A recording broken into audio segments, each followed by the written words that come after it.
all his might, feeling very tired, Edward puffed into the big station. Henry was there waiting for Edward with his busy train. Peep, peep! Edward panted. I made it! The fat controller angrily pointed to the clock. But before he could say a word, all the passengers emerged from the coaches and gave a happy cheer for Edward and his crew. Edward, you made it! You don't look good. Are you alright? Asked Henry. Edward was able to catch his breath before he spoke. I'm alright. Just very exhausted by how heavy this train was, he answered. Henry then noticed Edward's missing side rod. Your side rod! He exclaimed. It's gone! Unfortunately, that crack pin broke in half after my sanding gear failed, Edward replied. But I'll be alright. Just a few repairs and I should be as good as new. Henry smiled as both himself and Edward puffed away.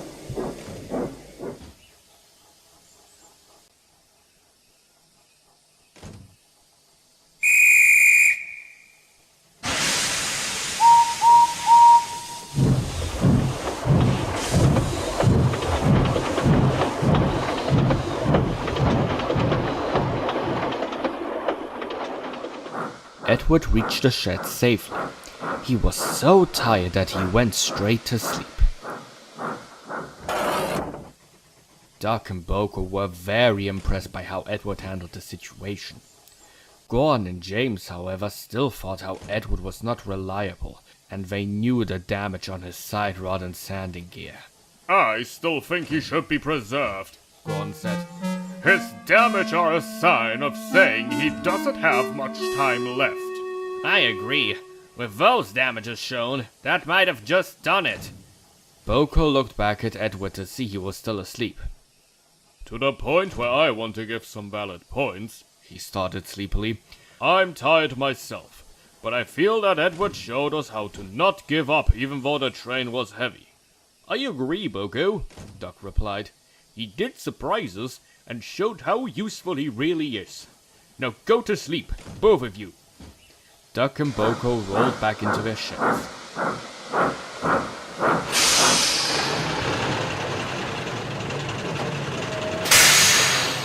James and Gordon chuckled to each other and went to sleep as well.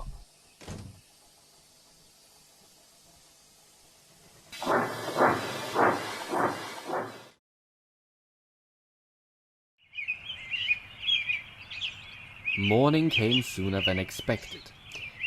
Edward awoke to see the fat controller's car pull up. He then walked over to Edward. Edward, I'm pleased to know that you got the passengers to their special train. Despite the fact you were a bit late, he uttered. But I do understand your, predicament, and that you should be mended straight away. Jack is currently shunting at the moment, but when he is finished, I'll have him come back here to take you to the works. Thank you, sir, Edward said, and the fat controller left.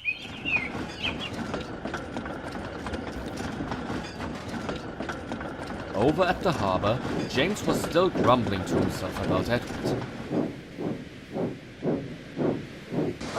Edward is on his last trip.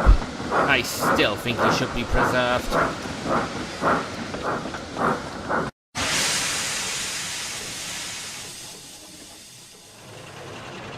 Boko then approached James.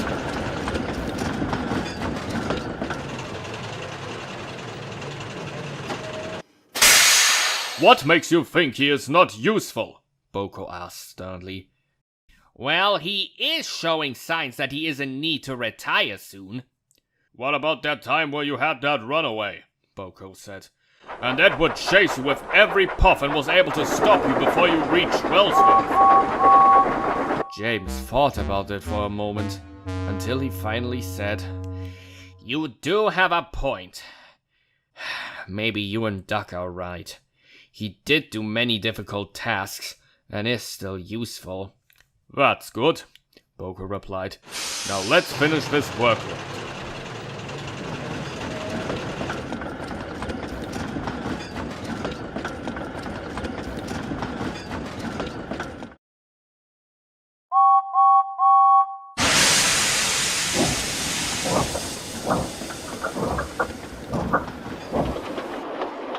Duck was shunting Gordon's coaches together at platform 1, getting ready for the morning express.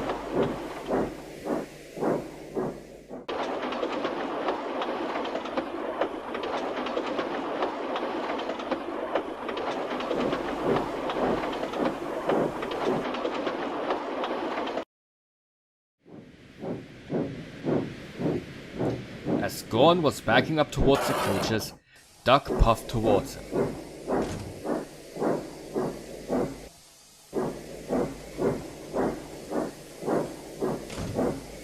Once coupled up, he glanced over at Duck, to which Duck replied with a very annoyed look.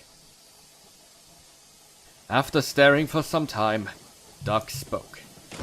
Do you still want to start on how Edward is not reliable and not useful?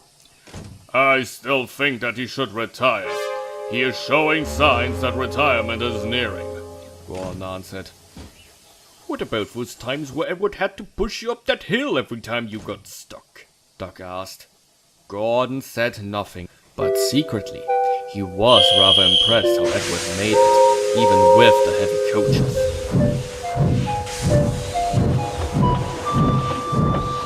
Duck gazed towards Gordon as he puffed away. But before he could leave, the fat controller arrived to see Duck. Can you please take Edward to the works for me? He asked. Of course, sir, Duck answered. I will go over there straight away. And he puffed away quickly. Gordon was on his way to the other side of the island.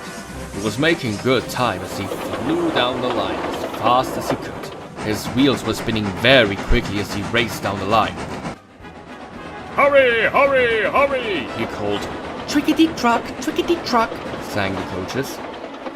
He was so focused on getting to his destination as fast as he could that he wasn't paying attention to how fast his wheels were going. Gordon was heading for trouble. Gordon heard a loud pop from underneath him. Oh dear, he cried as his driver applied the brakes as hard as he could. Gordon called out, What happened? The driver and fireman climbed down to the cab and found out what had happened. Your connecting rod has snapped from the cylinder. They detached from each other, his driver responded. We can't go any further now, said the fireman. Gordon was cross, but as the driver and fireman climbed back into the cab, he could hear the passengers within the coaches grumbling, knowing they would have to wait. The fat controller was in his office when the telephone rang. Hello? Yes, this is he. Gordon's rod snapped. I see. I'll send some engines over to take the train and take him to the works. Gordon waited impatiently for help to arrive. I can't believe this happened. How could it have happened? He asked to himself. Then Henry arrived to collect the coaches to continue their journey.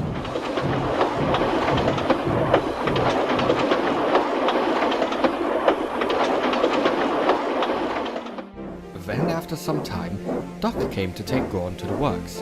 What's wrong, Gordon? Duck asked. Did your side rod break like Edward? Maybe he's not the only one that is unreliable.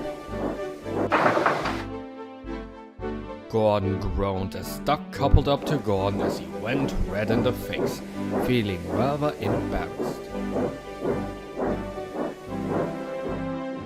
Duck pulled into the works and put Gordon next to Edward.